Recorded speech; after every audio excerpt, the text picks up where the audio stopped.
जी, स्वागत है जवाहर जी, अब आपका, आप आएँ। जी हाँ, भाषा विमर्श की ये दूसरी कड़ी में आप सभी का स्वागत है।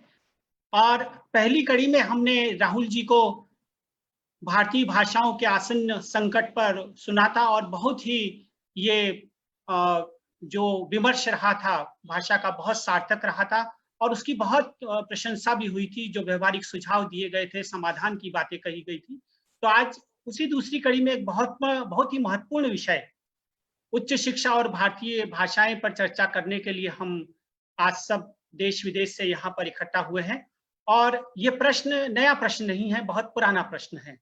खासकर जब इस देश के लाखों विद्यार्थी जो ग्रामीण क्षेत्रों से आते हैं या शहरी क्षेत्रों से आते हैं, कि वे कई बार मिडिल और हायर सेकेंडरी की परीक्षाएं हिंदी माध्यम से प्राप्त करते हैं और महाविद्यालयीन शिक्षा में, उच्च शिक्षा में जाकर उनकी परेशानियां बढ़ जाती है अंग्रेजी माध्यम के कारण। तो ये मुद्दा बहुत पुराना मुद्दा है, लेकिन इस मुद्दे पर नए सिरे से सोचने के लिए, विमर्श करने के लिए और उसको फिर कार्य रूप में परिणित करने के लिए आज यहाँ पर हमने दो ऐसे महानुभावों को आमंत्रित किया है जो इस क्षेत्र में व्यापक अनुभव रखते हैं। आदरणीय श्री संतोष चौबे जी, जो कुलाधिपति हैं, 5 विश्वविद्यालयों के कुलाधिपति हैं और इसके साथ साथ देश के ऐसे बिरले व्यक्तित्व हैं, जो मेरे ख्याल से ऐसा व्यक्तित्व जो प्रशासन में, जो तकनीक में, जो साहित्य के क्षेत्र में और इसके साथ साथ एक बहुत बड़े आयोजक के रूप में जो एक दिव्य दृष्टि रखने वाला व्यक्ति हमारे बीच मौजूद है और एक शिक्षा शास्त्री के रूप में भी हम उनका हार्दिक स्वागत करते हैं। उन्होंने हमारे अनुरोध को स्वीकार किया। श्री तनेजा जी भी मेरे ख्याल से हमने जुड़ने वाले हैं, जिन्होंने उच्च शिक्षा में भारतीय भाषाओं के लिए बहुत कार्य किया है और इसके साथ ही लगातार वे हर स्तर पर, चाहे वे जन जागृति के रूप में या शासन के साथ एक पूरा आंदोलन चलाने में उनकी बहुत बड़ी भूमिका रही है।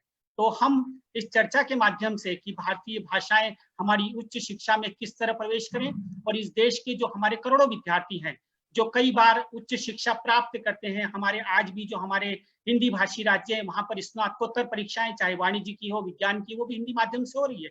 लेकिन उसके बाद बहुत सारे ऐसे क्षेत्र हैं जो तकनीक के क्षेत्र हैं, कोई एमबीए करना चाहता है, कोई मेडिकल की पढ़ाई करना चाहता है, ऐसे जो हमारे ये कहना चाहिए प्रतिभावान विद्यार्थी हैं, जो केवल हिंदी और भारतीय भाषाओं में सुविधा न होने के कारण पिछड़ जाते हैं, जबकि उनमें अद्भुत प्रतिभाएं होती हैं।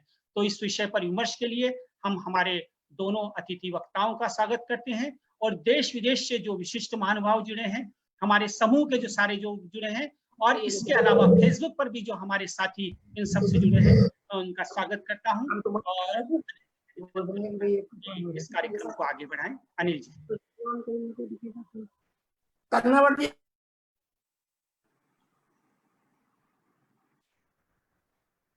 ये अपना कनेक्शन है कि वहां से? अनिल जी, आपकी प्रतीक्षा है, अनम्यूट करें आप। जी, मैं सभी लोगों का पुनः स्वागत करता हूं और ये जो कार्यक्रम है जिस विषय को लेकर आज हम बैठे हैं, वो वास्तव में बड़ा महत्वपूर्ण विषय है।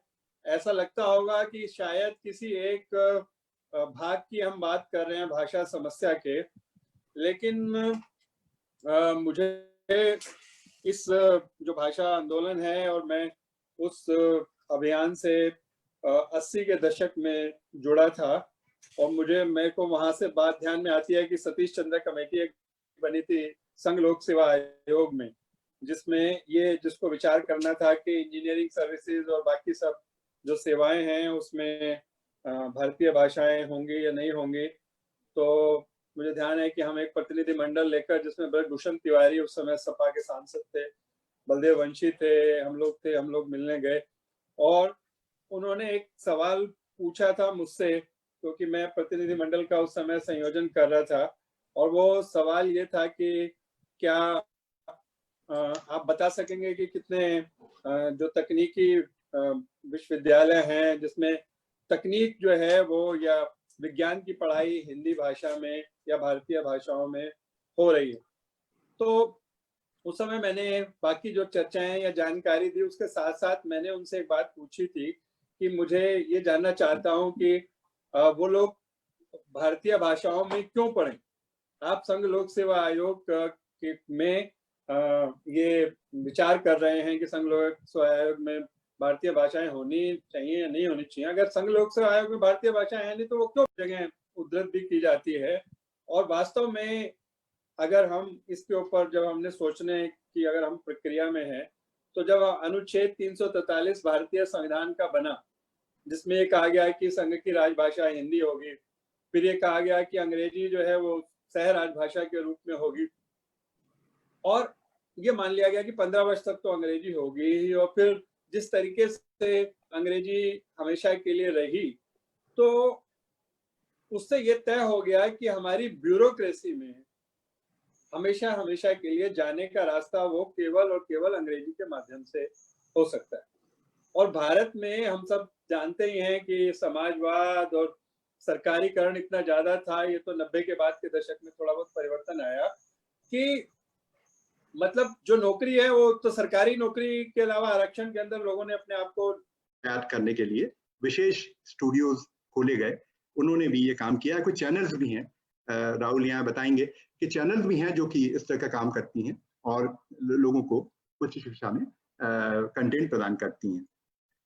तीसरा, डिजिटल मीडियम को लेके पिछले एक दशक में काफी चेतना आई है, और मैं ये कहना चाहूंगा कि कोरोना के बाद उच्च शिक्षा की पूरी पद्धति काफी हद तक बदलने वाली है।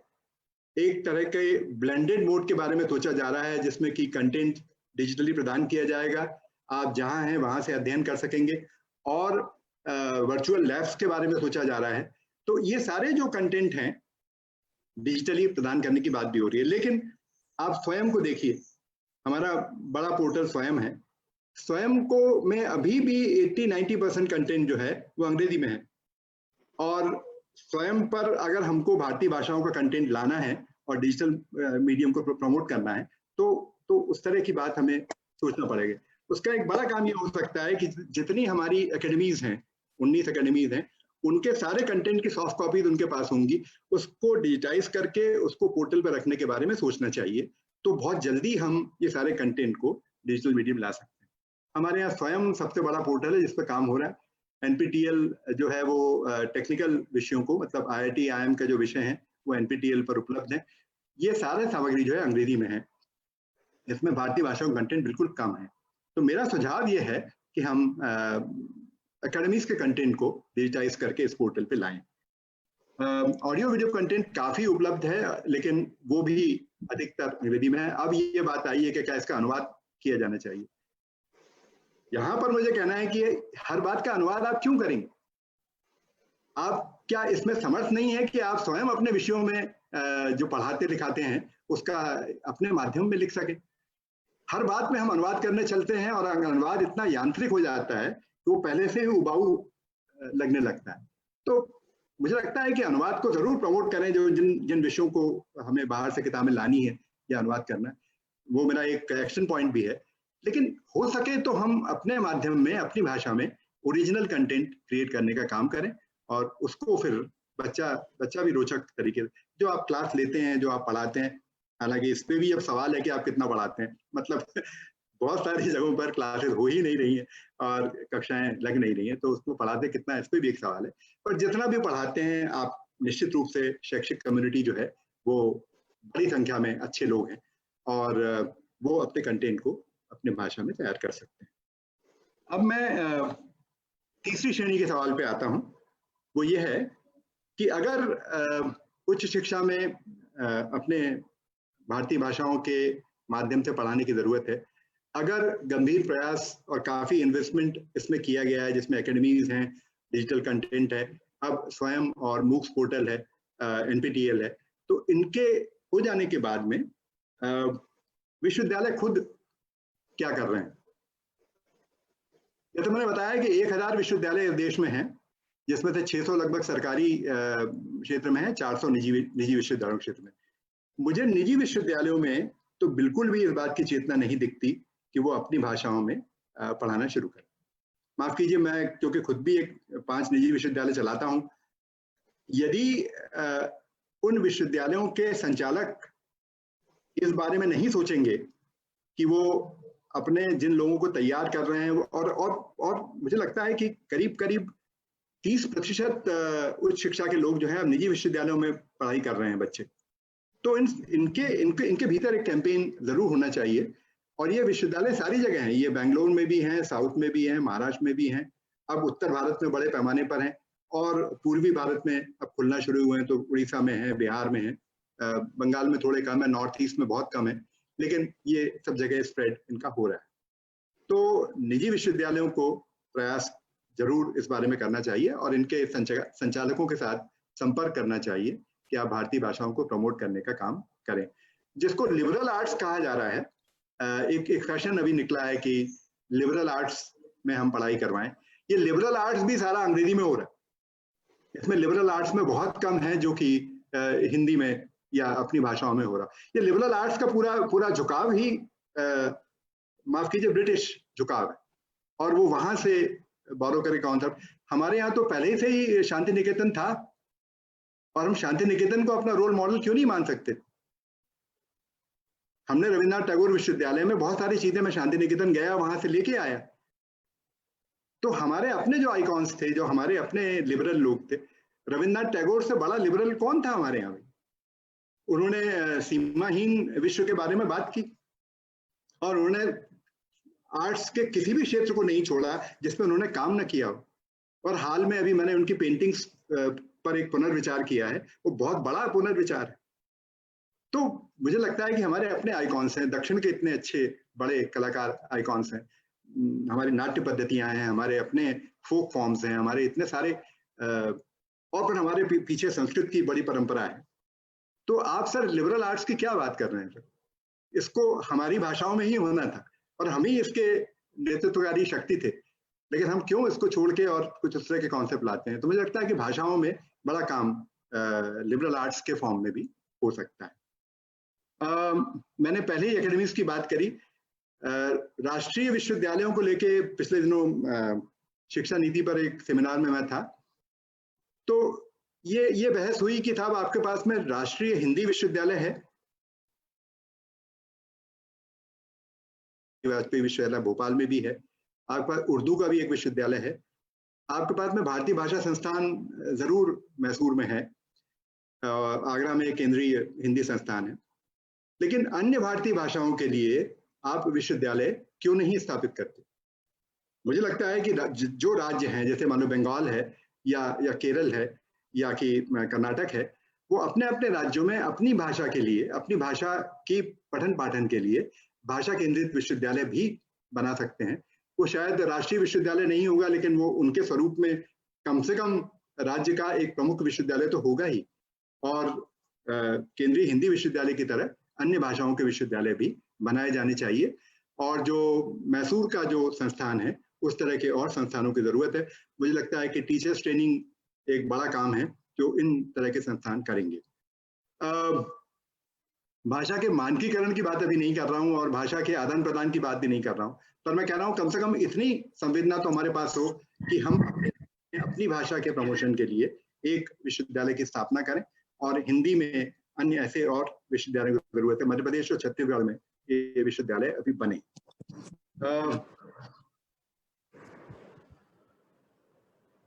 कंटेंट के निर्माण को लेकर मैं पहले ही कह चुका हूं कि बहुत सारे लोगों की जरूरत है जो कि कंटेंट प्रिंट भी बनाएंगे, ऑडियो वीडियो भी बनाएंगे और डिजिटल भी बनाएंगे, और हम अंततः इनको इन विश्वविद्यालयों के माध्यम से छात्रों तक पहुंचाने का काम करेंगे। अब एक बहुत छोटे में नई शिक्षा नीति पर 2 मिनट बात कर लेता हूं। वो ये कहती है कि प्राथमिक शिक्षा तो मातृभाषा में होगी, तो बच्चा मातृभाषा में प्राथमिक शिक्षा करके ऊपर आएगा। जब वो माध्यमिक में आता है तो वो एक भाषा और लेता है, और वो अंततः जाके उसके बाद 2 भाषाओं की संभावना बनी रहती है। तो अगर वो 11वीं 12वीं तक आता है तो एक भाषा और लेता है। उच्च शिक्षा को लेकर सामान्य रूप से ये स्वीकृति शिक्षा नीति में है कि माध्यम हमारा जो हमारी भारतीय भाषाएं होंगी, ये हमारे खुद की एकेडमिक कम्युनिटी है, ये हमारे पेरेंट्स हैं, ये एक तरह का व्यावसायिक वातावरण है जिसमें कि आदमी ये मान लेता है कि उसको अंग्रेजी के माध्यम से ज्ञान हासिल करना है, तभी उसको नौकरी प्राप्त होगी। मैं 1982 में प्रशासनिक सेवाओं के लिए सिलेक्ट हुआ था, और उस समय जो मैं हालांकि बेसिकली इंजीनियर हूँ, लेकिन हिंदी साहित्य मैंने एक विषय के रूप में लिया था, तो हिंदी साहित्य और इतिहास ये विषय के रूप में लिया था, और मुझे उसमें हिंदी माध्यम में करने में कोई दिक्कत नहीं हुई और नहीं कोई सवाल इस बारे में पूछा गया। तो मुझे लगता है कि जो वातावरण है, मतलब ये जो देश में एक तरह का माहौल बनाया गया है, इस माहौल के खिलाफ एक कैंपेन करने की जरूरत है, और ये कैंपेन पॉजिटिव कैंपेन होगा। जैसे अपने विश्वविद्यालयों में हमने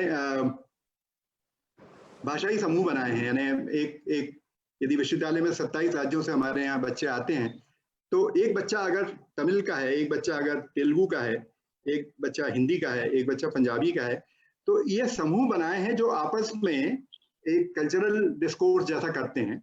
और इसमें गाना एक बहुत महत्वपूर्ण चीज है, यानी अपनी भाषा के गाने गाओ, तो वो अपनी भाषा के जो गाने गाते हैं उससे जो माहौल बनता है और आपस में जो आदान प्रदान होता है, वो मुझे लगता है एक ऐसा समन्वय करता है, उनके बीच में सांस्कृतिक समन्वय करता है, जिससे भाषा के प्रति सम्मान पैदा होता है।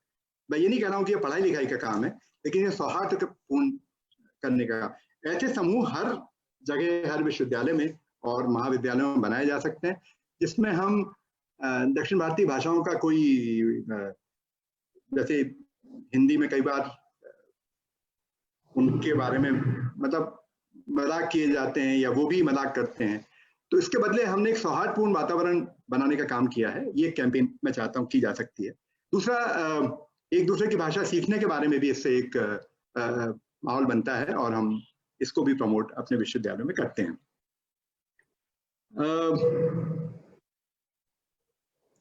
थोड़ा सा अनुभव अपना एक बता के, मेरे पास अब लगभग 5-7 मिनट का टाइम बचा है।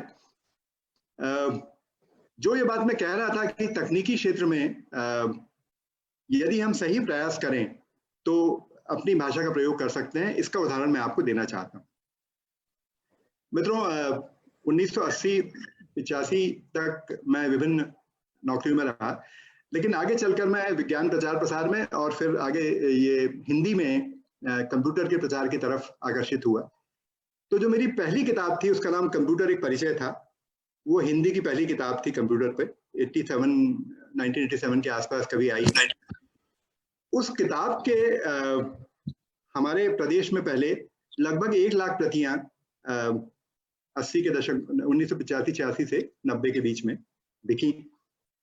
उससे मुझे मालूम पड़ा कि हमारे यहाँ जो ग्रामीण क्षेत्र है और जो हमारे छोटे शहर हैं, उनमें अभी भी अपने भाषा में ज्ञान प्राप्त करने की ललक बनी हुई है। इस किताब को फिर आगे चलकर बिहार, राजस्थान, उत्तर प्रदेश, ऐसे सारे हिंदी बेल्ट में इस किताब को हाथों हाथ लिया गया। शुरुआती दशक में इसमें करीब करीब 10 लाख प्रतियां इस किताब की बिकी। इसने मध्य प्रदेश हिंदी ग्रंथ अकेडमी ने इसको प्रकाशित किया था, मतलब एक सरकारी संस्थान ने इसको प्रकाशित किया था। इस संस्थान के माध्यम से इन सारे राज्यों में इसका आना जाना शुरू हुआ। इसी के आधार पर हमारा पूरा नेटवर्क स्थापित हुआ। मुझे मालूम पड़ा कि ग्रामीण क्षेत्रों में इसके आधार पर कोर्सेस बनाए जा सकते हैं, फिर उनको स्कूलों में एक एडिशनल कोर्स के रूप में पढ़ाया जा सकता है, फिर कम्युनिटी में जाकर हम इनका विस्तार कर सकते हैं। आगे चलकर इसको मल्टीपर्पज सेंटर बनाया गया, तो इलेक्ट्रॉनिक्स, इलेक्ट्रिकल, कंप्यूटर और ये 3-4 जो विषय एक साथ जो लिंक होते थे और कन्वर्ज भी नहीं हुए थे तब तक आईटी जैसा वर्ड नहीं आया था, तो कन्वर्जेंस नहीं हुआ था तब तक।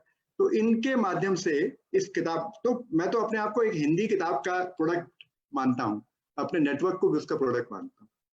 इस नेटवर्क ने फिर ये प्रस्तावित किया कि ये जो आप स्किल की ट्रेनिंग करते हैं या कौशल विकास करते हैं, यही काफी नहीं है, यदि हो सके तो हम एक विश्वविद्यालय बनाए।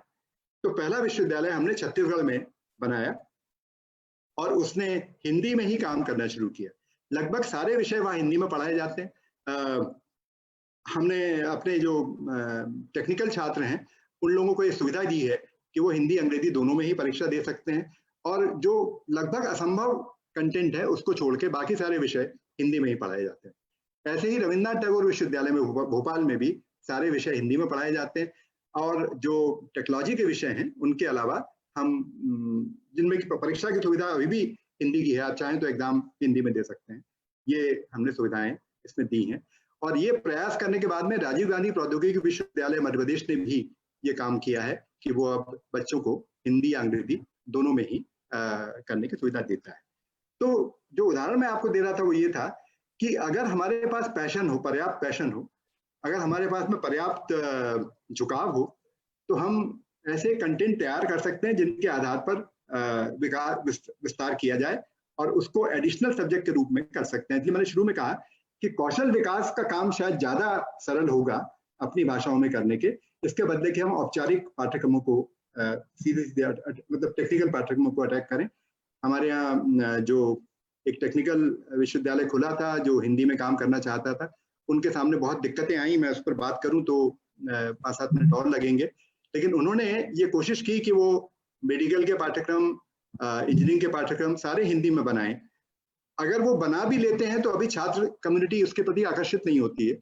तो ये जैसा मैंने शुरू में कहा कि एक हमें कैंपेन चलाना है, उससे विचार निकलेगा, फिर विचार से दोबारा कैंपेन निकलेगी और ये सतत रूप से प्रक्रिया चलेगी, देश में व्यापक प्रक्रिया चलेगी, तभी हम ऐसा माहौल बना पाएंगे। और साथ साथ में देश की जो आर्थिक क्षमताओं का विकास भी की तरफ देखना भी आवश्यक है, क्योंकि रोजगार मिलना बहुत जरूरी है। अभी विश्व रंग में जो रशिया से और बाकी जगहों से लोग आए थे, उन्होंने कहा कि हम हिंदी वाकई पढ़ाना चाहते तो हैं, पर लोग पूछते हैं कि हिंदी पढ़ने के बाद क्या होगा। तो इस सवाल का जवाब हमें जरूर देना पड़ेगा। और अंततः प्रत्येक भाषा का विमर्श एक तरह का सत्ता विमर्श भी है, और यदि ऐसा होता कि भारत जो है वो कभी यूरोप पर राज कर रहा होता, तो शायद वो लोग ये पूछ रहे होते कि अब हम दूसरी भाषाओं को किस तरह से काम करें। मुझे पता नहीं है वो ऐसा हुआ हमारे यहाँ कि उस भाषा का डोमिनेशन हमारे यहाँ हुआ, और एक लंबे समय से, जिसको कि हम मैकॉले पद्धति कहते हैं, उसने हमारे शिक्षा पद्धति में ऐसा प्रवेश किया है कि इसको उलटने के लिए एक बड़े प्रयास की जरूरत है। और ये प्रयास भारतीय मानस से, भारतीय संस्कृति से, भारतीयता से जुड़ाव के साथ ही संभव हो सकता है, तभी हम वास्तविक रूप से विकास की दिशा पकड़ सकते हैं। मैंने कुछ सुझाव लिखे हैं, बहुत क्विकली समाप्त करता हूँ। एक तो जितनी एकेडमीज हैं, हमारी 19 एकेडमीज हैं, उनकी सामग्री को तत्काल डिजिटाइज करने की जरूरत है, जैसा कि भविष्य के बारे में सोचा जा रहा है। कोरोना के बाद का विश्व डिजिटल विश्व बड़े पैमाने पर होगा, और इसलिए ये सारी सामग्री, ये बहुत सारी सामग्री है। मध्य प्रदेश हिंदी ग्रंथ अकादमी ने कम से कम 3000 किताबें पब्लिश की। ये 3000 किताबों को हम डिजिटाइज जरूर करें। ऐसे ही इतनी एकेडमीज और हैं, उनको भी पोर्टल पे लाना चाहिए।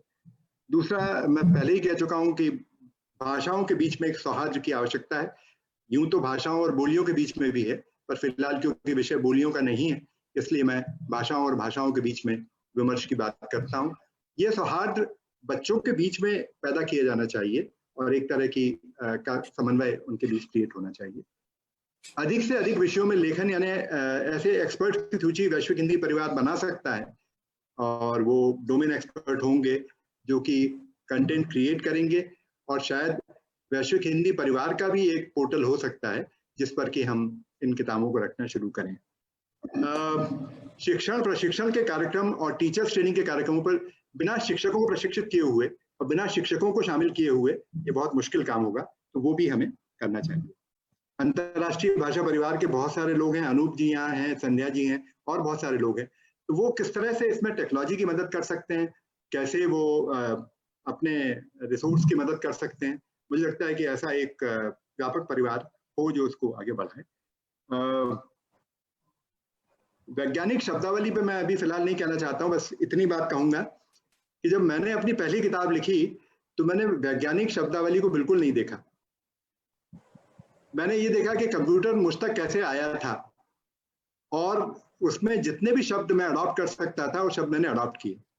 यदि हम वैज्ञानिक शब्दावली आयोग के पास जाते हैं और उनके रेफरेंसेस को देखने लगते हैं, तो इतना कठिन बन जाती है किताब कि उसको पढ़ाना मुश्किल जाता है, उसको देना भी मुश्किल जाता है। तो हमें ये थोड़ा सा लिबरलिज्म अपने शब्दावली आयोग के या उसके उपयोगिता में भी लाना चाहिए।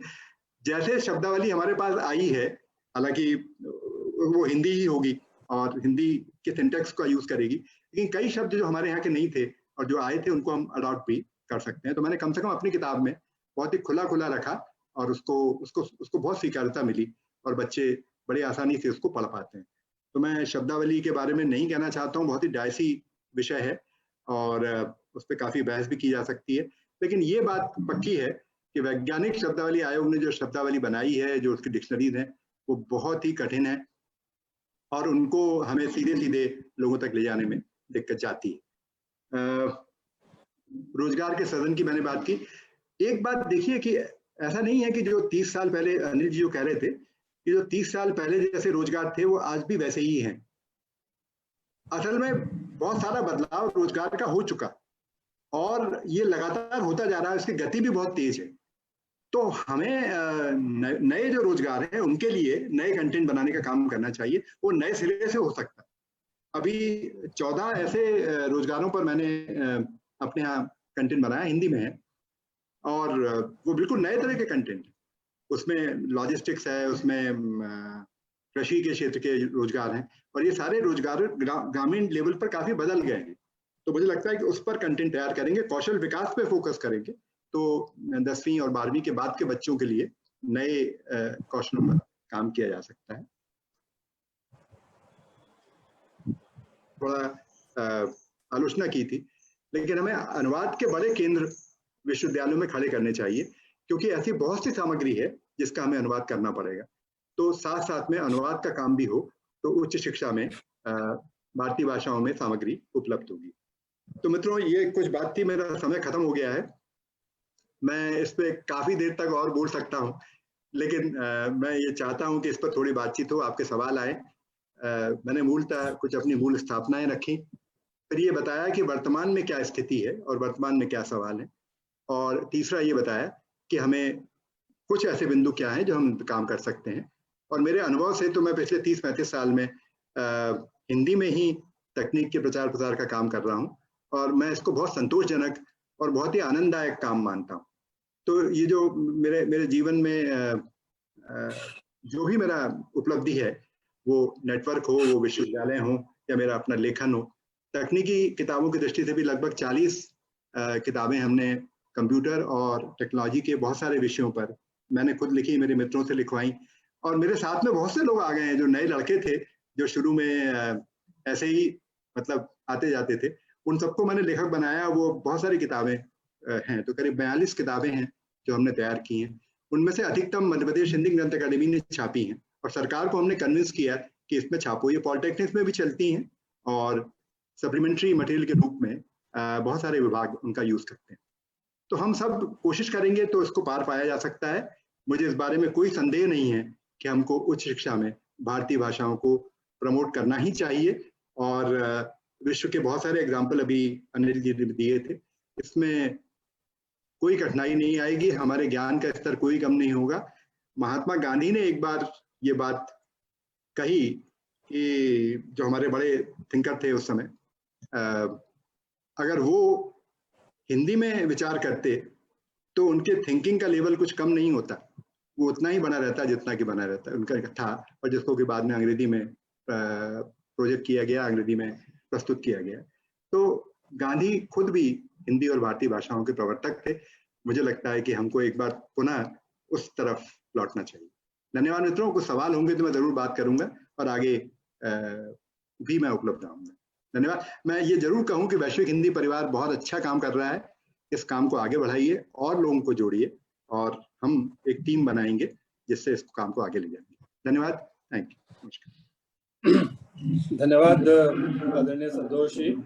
और मुझे बड़ी प्रसन्नता है कि आज के इस कार्यक्रम में हमने ऐसे व्यक्ति को सुना जो कि मतलब ना समस्या से न केवल वाकिफ है, बल्कि उन्होंने समाधान की दिशा में अपना पूरा जीवन लगा दिया है। तो उनके ये जो व्यवहारिक उनके अनुभवों से निकले हुए परिणाम थे वो हमारे सामने है। बहुत बिंदुवार उन्होंने बहुत सारी बातें बताई, जैसे ग्रंथ अकादमियों की बात की, और उन्होंने ठीक ही कहा कि 80 के दशक तक, जहाँ तक मुझे भी जानकारी है, इस प्रकार की पुस्तकें छपती थी और अच्छी थी, लेकिन उसके बाद उनकी जो हालत है वो वास्तव में बहुत अच्छी नहीं है, दयनीय है। और डिजिटलाइज करने की भी बात की, मैं उनके सभी बिंदुओं को दोहराऊंगा नहीं, मैं केवल एक दो बातें जरूर कहूंगा कि जैसे उन्होंने कहा कि शिक्षा में निचले स्तर पर अगर शिक्षा हो तो फिर उच्च स्तर पर शिक्षा में आने की वहां पर भारतीय हिंदी और भारतीय भाषाओं में शिक्षा हो सकती है। परंतु वही दिक्कत होती है कि नीचे से मतलब जो लोग हैं वो ये कहते हैं कि जब उच्च शिक्षा ही अंग्रेजी माध्यम से होनी है तो हम बच्चों को उसके लिए क्यों ना तैयार करें, क्योंकि बच्चों को प्रतियोगी परीक्षाओं में बैठना पड़ता है, बच्चों को ऐसी इतने प्रतियोगी वातावरण के लिए उनको तैयार करना पड़ता है कि बाद में उसकी तैयारी उनको लगता है कि नहीं हो पाएगी। इसलिए ये एक जिस तरह से कहते हैं कि गरीबी का दुष्चक्र है और इसको तोड़ना बड़ा कठिन है, जिसके लिए आज हम सोच रहे हैं। मैं अभी एक आर्टिकल पढ़ रहा था, एक लेख पढ़ रहा था स्वराज मैगजीन में, डेथ ऑफ हिंदी, और उसमें ये सब चीजें जो है इस भाषा को लेकर मुझे बड़ा अच्छा लग रहा है कि संतोष चौबे जी को सुनकर कि आशा की किरण उनके माध्यम से अभी विद्यमान है, जो कि 5 विश्वविद्यालयों में पढ़ा रहे हैं, लेकिन परंतु पूरे देश में अगर देखते हैं तो बहुत उदासी और निराशा जरूर होती है। एक जैसे आईआईटी की बात की कि आईआईटी में लोग जो विद्यार्थी जाते हैं, आपने आत्महत्या की बात की, एक पिछले शायद वर्ष का ही सर्वे था कि जो मद्रास आईआईटी है, चेन्नई आईआईटी, वहां पर भी 19% बच्चों की जब परीक्षा ली गई तो उनकी जो है अंग्रेजी की जो क्षमता थी वो बेसिक क्षमता से कम थी। और दिल्ली में भी विशेष रूप से उनको एक अलग से व्यवस्था करनी पड़ती है, जो आईआईटी में विद्यार्थी आते हैं उनको अंग्रेजी का सपोर्ट सिस्टम देना पड़ता है। तो भारतीय भाषाओं में गए बच्चे इन जो प्रोफेशनल जो कोर्सेज हैं उसमें बहुत उनको कठिनाइयां होती हैं, ये हम सब जानते हैं। हम पूरे देश की जब स्थिति देखते हैं और एक बड़ी निराशा का भाव आता है तो ये लगता है कि इसमें राजनीतिक कदम उठाए जाने चाहिए और देश का जो शीर्ष है उसको इस कदम से कम अवगत कराना चाहिए। अब मैं ऐसे व्यक्ति को आपके सामने लाना चाहता हूं और उनसे परिचय कराना चाहता हूं, आदरणीय संतोष तनेजा जी। आज मतलब संतोष जी, आपसे अनुरोध करूंगा कि आपके चेहरे पर प्रकाश कम है, अगर आप थोड़ा सा लाइट, वैसे तो आप स्वयं प्रकाशित हैं परंतु इस प्रकाश कृत्रिम प्रकाश है। जी जी जी, अब आगे धन्यवाद। जी जी जी, आ गया। तो संतोष तनेजा जी ने 1986 में एक संस्था बनाई थी जिसका नाम है संकल्प, और उस संस्था के माध्यम से इन्होंने जो गरीब किंतु मेधावी सिविल सर्विस में विद्यार्थी जाना चाहते हैं उनको सहयोग देने का काम शुरू किया। आज स्थिति यह है कि देश में लगभग 7,000 ऐसे सिविल सर्वेंट्स आईएएस आईपीएस हैं जो कि उस संस्था के माध्यम से गए हुए हैं। हम शायद सुपर 30 फिल्म देखते होंगे और देखी होगी हम में से कईयों ने। तो अगर सिविल सर्विसेज का सुपर 30 बनाया जाए तो संतोष जी निश्चित रूप से उसके नायक हैं। दूसरी बात यह है कि जो बहुत ही अच्छी बात है कि पिछले कुछ वर्षों में और उनके इस परिवर्तन में एक पुस्तक का बड़ा हाथ रहा, अंग्रेजी माध्यम का भ्रमजाल, सक्रांत सानू की वो पुस्तक है। तो वो पुस्तक पढ़ने के बाद और लगातार विमर्श में तो वो जुड़े हुए थे और स्वयं देख रहे थे कि सिविल सेवा में विद्यार्थियों को कितनी कमी, कितनी परेशानियां झेलनी पड़ती हैं। कुछ हमारे जैसे मित्रों ने भी मतलब कुछ अपना रोल अदा किया होगा। इस समय में संतोष जी ने ये सोचा है कि भाषा का सवाल उनके लिए बहुत प्रमुख सवाल है और देश में ऐसा कोई शीर्ष व्यक्तित्व नहीं है जिसको उन्होंने इसको लेकर संपर्क न किया हो, उन तक पहुंचे ना हो और उनसे उनकी लगातार बातचीत ना चल रही। और उन्होंने उसमें भी यानी कि भाषा के सवाल पर भी जो अपना केंद्र बनाया है, उनका कहना यह है कि उसकी नब्ज जो है उच्च शिक्षा में भारतीय भाषाएं हैं। और उन्होंने चाहे वो स्पीकर हो, चाहे वो वाइस प्रेसिडेंट हो, चाहे वो मानव संसाधन मंत्री हो, गृह मंत्री हो, प्रधानमंत्री हो, सब लोगों से उन्होंने संपर्क या तो किया है या कर रहे हैं और ये इस विषय को बड़े पैशन के साथ, बड़ी दीवानगी के साथ उन्होंने उठाया है और उनको देखकर वास्तव में बड़ी प्रेरणा मिलती है। मैं आदरणीय संतोष जी से कहूंगा कि वे अपने इस विषय में जो अनुभव है या जो सोच है वो लगभग 20 मिनट में हमारे सामने प्रस्तुत करें। आदरणीय राहुल देव जी, आदरणीय संतोष चौबे जी, मेरे मित्र अनिल जोशी जी, पद्मेश जी और भी कई मित्र हैं मेरे जो इस समय इस समागम में उपस्थित हैं।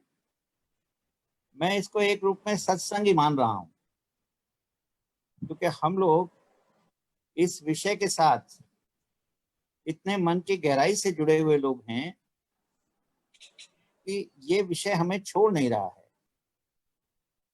मेरा माथा पहली बार तब ठनका जब आज से 4 वर्ष पूर्व एक विद्यार्थी हमारे यहाँ 99 रैंक लेकर आईपीएस में गया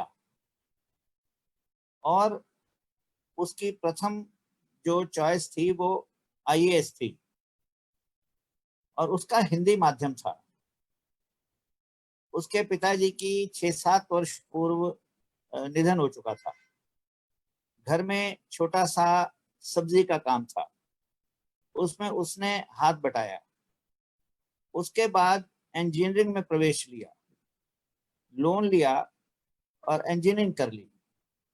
फिर 2 साल में 2.5 साल में उसने अपना लोन रीपे किया और फिर वो अपनी इच्छा को पूरा करने के लिए कि मैं एक आईएएस के नाते काम कर सकूं समाज के लिए, सरस्वती शिशु मंदिर का वो पढ़ा हुआ विद्यार्थी था, तो उसने आईएएस की परीक्षा दी और 99 रैंक के साथ उसको आईपीएस मिला। परंतु उसको आईएएस में जाना था तो उसने एक अटेम्प्ट और दिया और गलती से उससे हिंदी माध्यम के बदले अंग्रेजी माध्यम टिक हो गया। वापस गया यूपीएससी, उसने कहा कि मेरा गलती से हिंदी माध्यम टिक हो गया, इंग्लिश माध्यम टिक हो गया है और मुझे हिंदी माध्यम में मैंने पहले दिया, मैं हिंदी माध्यम में देना चाहता हूँ। तो वहां उन्होंने कहा नहीं, अब तो आपने जो लिख के दे दिया उसको आप चेंज नहीं कर सकते। अब वो इंजीनियरिंग पढ़ा हुआ विद्यार्थी था, स्वाभाविक था कि अंग्रेजी की पुस्तकें पढ़ता था, तैयारी करता था।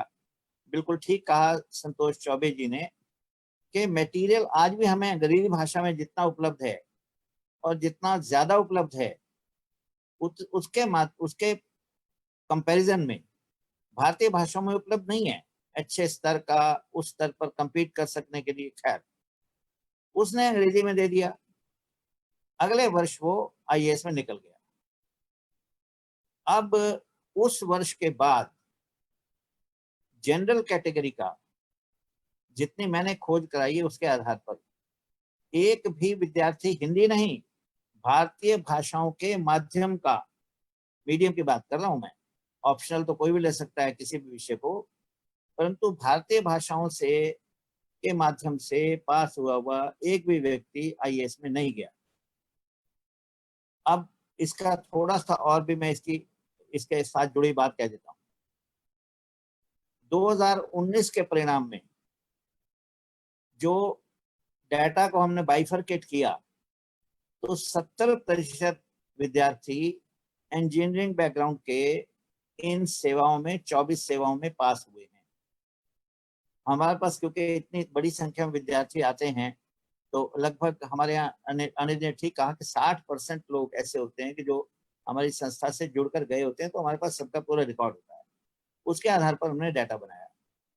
तो कुल जितने पास हुए उस वर्ष में, उसमें से 70% इंजीनियरिंग बैकग्राउंड के, 10% मेडिकल बैकग्राउंड के, 5% मैनेजमेंट बैकग्राउंड के, 5% चार्टर्ड अकाउंटेंसी वगैरह के, केवल 10% ह्यूमैनिटीज, प्योर साइंस और प्योर कॉमर्स इससे। और जैसे मैंने पहले कहा कि हिंदी माध्यम वाला सामान्य कैटेगरी का, जनरल कैटेगरी का एक भी आईएएस में नहीं। अब ये क्रम काफी रेगुलर सा हो गया है। पहले अगर कोई 15%, 18% ऐसे विद्यार्थी होते थे कि जो भारतीय भाषाओं को माध्यम बना करके सिविल सेवाओं में जा पाते थे, तो आज वो संख्या घट करके कहीं 8-7% पर आ गई होगी, उसमें भी नीचे की सेवाओं में या जो हमारे आरक्षित श्रेणियों के हमारे साथी हैं उनकी ओर से। अब मैं इसके साथ साथ एक बात जोड़ के कर रहा हूं। मुझे अच्छी तरह ध्यान है, हमारे अनिल जी ने 4 साल तक संघर्ष किया था यूपीएससी ऑफिस के सामने, सरकारी नौकरी में रहते हुए एक धरना चलता रहा जिसमें सब बड़े नेता इनको मिलने आए और धरना इस बात पर चल रहा था कि जो भारतीय भाषाएं हैं उनमें यूपीएससी की परीक्षा में भाग लेने की अनुमति क्यों नहीं होनी चाहिए।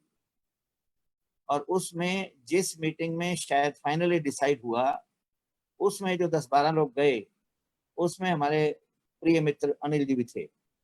और वहां जो सीनियर आईएएस बैठे थे, तो उन्होंने सीधा एक सवाल दागा। उन्होंने कहा कि देखो भाई, तुम सच्चाई पर बात करो। तुम भारतीय भाषाएं कर रहे हो या हिंदी कर रहे हो, तुम जितने लोग सामने बैठे हो 15 लोग, तुम्हारे से कितनों के बच्चे हिंदी या भारतीय भाषा के माध्यम में किस विद्यालय में पढ़ रहे हैं, बताओ।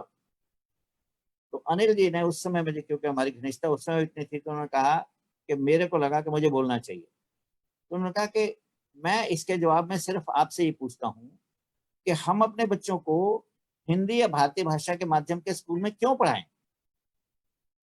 अगर आगे के अवसर ये इन भाषाओं में प्राप्त नहीं हैं, उसके लिए बिल्कुल पक्के बैरियर्स लगे हुए हैं, तो क्यों पढ़ाएंगे हम? अब उससे स्ट्रॉन्ग आर्गुमेंट नहीं हो सकता था। अब मैं इसी आर्गुमेंट को यहां ला रहा हूं। क्या हमें ऐसा नहीं लग रहा, मैं अपने विद्वान मित्रों से क्षमा मांगते हुए कह रहा हूं, वस्तु स्थिति क्या ये नहीं है कि दशक के बाद दशक और उससे अगला दशक, इसमें भारतीय भाषाओं की जो उपयोगिता है, भारतीय भाषाओं की जो प्रासंगिकता है, भारतीय भाषाओं का जो सम्मान है, ये दिन प्रतिदिन कम नहीं होता चला जा रहा। आज अगर हमारे सामने 3 विद्यार्थी आते हैं, उनमें से एक अंग्रेजी में बात कर सकता है और 2 अंग्रेजी में बात नहीं कर सकते, और अगर वहां 6 लोग बैठे हों, 7 लोग बैठे हों, तो क्या स्वाभाविक रूप से ध्यान उस तरफ आकर्षित नहीं होगा कि जो अंग्रेजी बोलने वाला है, और बाकी दोनों के मन में ऐसा भाव नहीं आएगा कि यार हम तो नहीं बोल पा रहे ना, हम तो इसके बराबर के नहीं हैं। अब इससे आगे आते हैं। अगली बात मेरी और ये संख्या कितनी है हमारे देश में? आज हमारी डाटा ये कहती है, जो पुस्तक में लिखी मैंने पढ़ी है, वो तो ये है कि भारतीय भाषाओं में, सॉरी, अंग्रेजी में ठीक लिख पढ़ सकने वाले लोग आज भी हमारे देश में केवल 4%।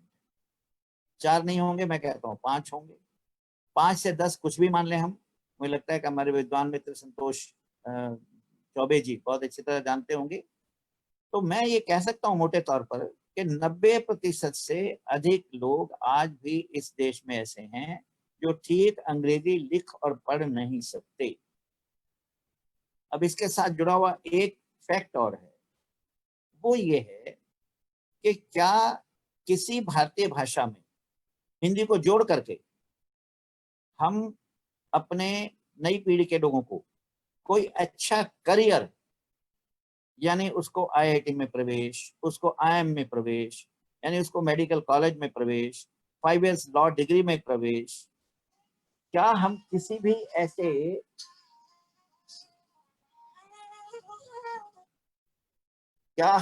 भी ऐसे कोर्स में जिसके कारण वो राष्ट्रीय स्तर पर नहीं, अंतरराष्ट्रीय स्तर पर भी जहां तक पहुंचना चाहे वो पहुंच सके, क्या हम किसी भारतीय भाषा के माध्यम में पढ़ाकर उसको आगे के लिए रास्ता खोला देखते क्या? उसके लिए हमने किसी प्रकार से उसके लिए अंग्रेजी की ट्यूशन लगाई, हमने इसको अंग्रेजी के स्कूल में पढ़ाया, और जैसे कैसे करके उसको, और अंग्रेजी माध्यम के कारण से उसको हमने इन कोर्सेज में कहीं डाल दिया, तो वो जहां पहुंचता है। और ये हमारा बेचारा जो है, जो भारतीय भाषाओं में पढ़ा है, जिसके पास और कोई तरीका नहीं है। अब यही एक बात और जोड़ूंगा, मेरा स्वयं का सर्वे, मेरा स्वयं का जो अनुभव है, वो ये कहता है कि आज हमें 5% भी ऐसे लोग नहीं मिलेंगे जो जिनकी पॉकेट अलाउ करती हो कि वो अंग्रेजी माध्यम का स्कूल उनके आसपास है और बच्चे को स्कूल में पढ़ा सकते हैं, और फिर भी वो उसको भारतीय भाषा के माध्यम के सरकारी स्कूल में या किसी ऐसे स्कूल में डालेंगे। ऐसे 5% लोग नहीं होंगे आज। एक छोटा सा उदाहरण और देता हूँ। मेरे एक मित्र मुझे पीतमपुरा के एक विद्यालय में दिखाने के लिए ले गए। विद्यालय, मैंने उनका विद्यालय देखा, अच्छी स्टेटस की बिल्डिंग थी, partly AC, partly non AC, बहुत बड़ा हॉल, जब जो भी सारा दिखावा होता है वो था उसके अंदर। मैंने तो पूछा कि आपका स्कूल तो कोई जाना तो जाता नहीं, कोई जानता नहीं स्कूल को, तो आप यहाँ पढ़ाता कौन है? आपकी कितनी फीस है? तो उन्होंने कहा मेरी फीस मासिक 5,000 रुपया है। तो मैंने कहा बच्चे कौन कौन आते हैं, किस श्रेणी के बच्चे आते हैं? तो उन्होंने कहा 50% बच्चे मेरे यहाँ रिक्शा वालों के आते हैं, रिक्शा चलाने वालों के।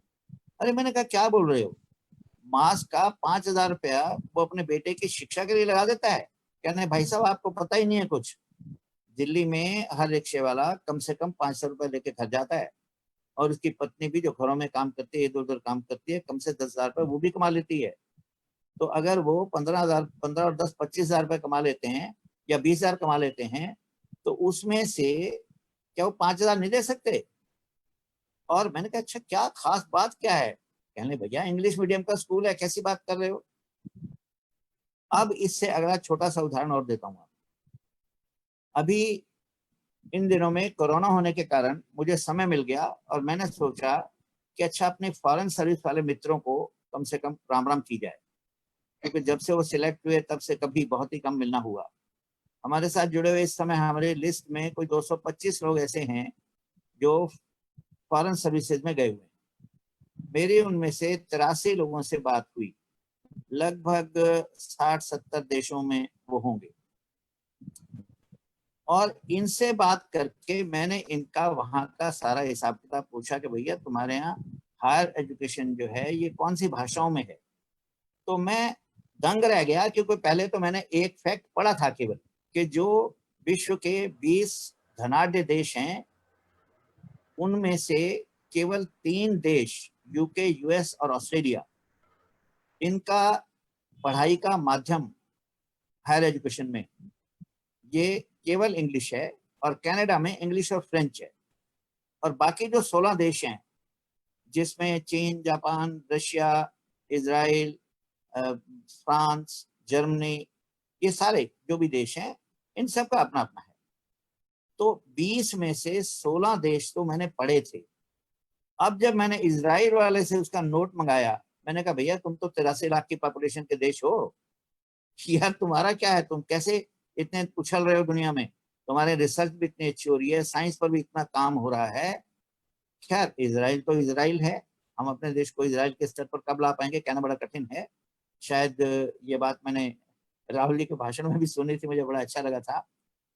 तो मेरा कहने का भाव ये है कि क्योंकि उन्होंने अपने देश की पूरी मेधा का सदुपयोग किया है, केवल 5% को मेधावी मान करके और 95 या 90 से 95% को केवल रिक्शा चलाने के लिए, कभी कोई मिनियल जॉब करने के लिए, स्किल्ड जॉब करने के लिए, गार्ड बनाने के लिए, कहीं भी पेट भरने के लिए, रोटी कमा सकने लायक नहीं बनाया, केवल उन्होंने सबको पर्याप्त अवसर दिए।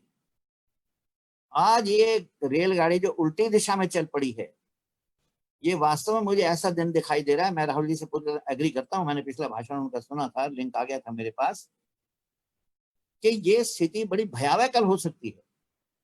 अब मैं इसके लिए कोट करूंगा, हमारे में से कौन नहीं इस बात को स्वीकार करता कि सबसे समृद्ध भाषा संस्कृत है, सबसे ज्यादा ज्ञान हमारे देश का संस्कृत में पड़ा है, संस्कृत सबसे ज्यादा साइंटिफिक है, संस्कृत कंप्यूटर के लिए भी मोस्ट अप्रोप्रिएट है। परंतु आज संस्कृत की वस्तु स्थिति क्या है? संस्कृत की हमारे हॉस्टल में 1986 में जो हमने इस काम को शुरू किया, अनिल जी मेरे साथ गए थे, वहां हम रिक्रूटमेंट कर रहे थे, नया हॉस्टल शुरू करना था। एक सज्जन आए, पीएचडी थे संस्कृत में, और हॉस्टल में वार्डन रखना चाहते थे, सिर्फ 800 रुपए की, मात्र 800 रुपए की नौकरी के लिए। और मेरा मन नहीं माना, मैंने कहा इतना पढ़ा लिखा आदमी, वो कहने के भाई साहब आप समझ नहीं रहे हो मेरी मजबूरी, मेरे पास करने के लिए है क्या? आज मैं आप सब लोगों से बहुत विनम्र निवेदन कर रहा हूं कि हम स्थिति के भयावह होने को समझें।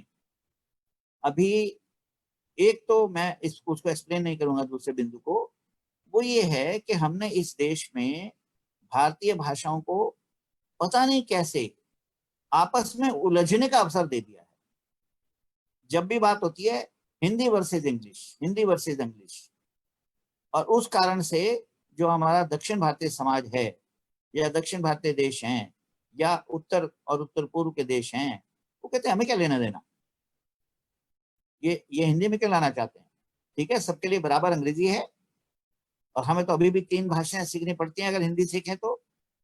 इनको तो सिर्फ 2 सीखने से काम हो जाता है, तो फिर ये क्यों हिंदी को इतना बढ़ाने का प्रयास करते हैं। तो एक तो बहुत बड़ा कंफ्यूजन ये हो गया है कि हमारे देश में इशू ये नहीं है इंग्लिश वर्सेस भारतीय भाषाएं, इशू है हिंदी वर्सेस बाकी भारतीय भाषाएं। अब ये एक दुर्भाग्य का विषय है, इसलिए बहुत आवश्यक तो मुझे लगता है और बहुत संभल के चलना पड़ेगा कि हम भारतीय भाषाओं को खड़ा करें अंग्रेजी भाषा के सामने। अब मैं यहाँ ये कहूंगा, अगर मैं गलत बात में कह रहा हूं, मैं इस पर राहुल जी से कमेंट बाद में जरूर चाहूंगा कि अंग्रेजों के गुलाम हम नहीं रहे, अब हम अंग्रेजी के गुलाम बने हुए। किसी न किसी कारण से हमारे दिमाग में यह आ गया है कि अगर भारत का भविष्य है तो बिना अंग्रेजी के नहीं, भारतीयों का भी भविष्य है तो अंग्रेजी के बिना नहीं है। भारत को यदि आगे लेके जाना है तो आज बिना अंग्रेजी के सोचा ही नहीं जा सकता। आप किसी भी फोरम पर बैठें और आपको अगर फ्री उनको बोलने की अनुमति दें, तो हमने स्थिति को यहां तक पहुंचा दिया है।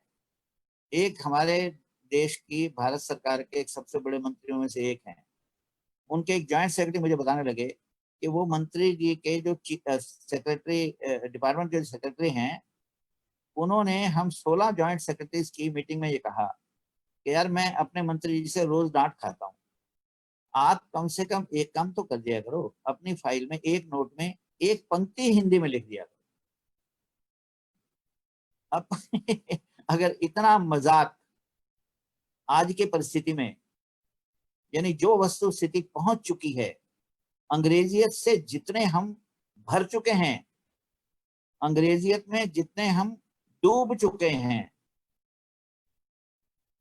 अगर ये स्थिति यहां तक पहुंच गई है तो इसके लिए मुझे अत्यंत आवश्यक ये लगता है कि पहले हम भारतीय भाषाओं को डिमांड की भाषा बनाएं।